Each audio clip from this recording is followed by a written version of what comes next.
অবশ্যই সরকার আপনাদের বিষয়টা দেখবে, আশাবাদী আমিও।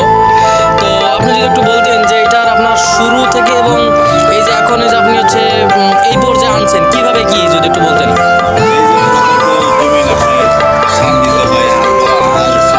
জি জি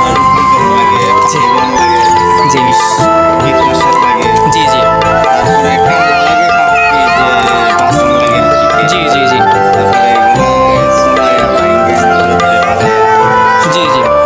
জি জি জি জি জি। আচ্ছা আচ্ছা, একটা বিষয়, আপনি মানে কয় বিঘা বা কতটুকু জমিতে আপনি ভুট্টা চাষ করছেন? 300 শতক জায়গাতে ভুট্টা চাষ করছেন, তাই না? তো আল্লাহ যে সহমতে আপনি কেমন পরিমাণ ফসল কি আল্লাহ আপনাকে দিছে বা আপনি উঠাইতে পারছেন? আলহামদুলিল্লাহ আলহামদুলিল্লাহ। আচ্ছা, এটা হচ্ছে আপনার মানে ভোক্তাদের কাছে, মানে আমরা যারা ভোক্তা আছি তাদের কাছে এটা পৌঁছানোর সিস্টেমটা কি, কিভাবে পৌঁছাবেন? ও আচ্ছা আচ্ছা আচ্ছা। জি জি জি জি।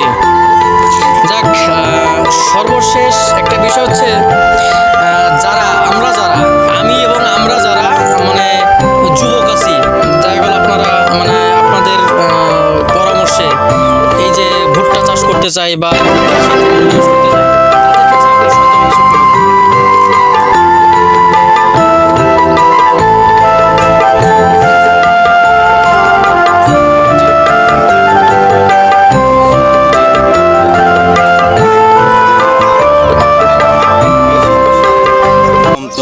জি জি কীটনাশকের দাম যে কম, তো বীজের দাম অনেক বেশি।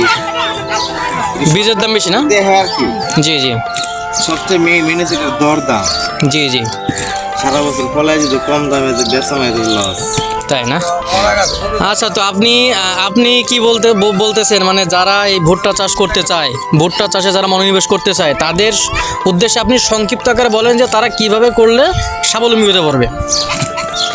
ভুট্টা চাষ করতে ভালো, এটা আসলে কম খরচে লাভজনক। ও আচ্ছা আচ্ছা আচ্ছা। আচ্ছা, ধন্যবাদ খায়রুল ভাই, দোয়া রইল আপনার জন্য। এই দিক না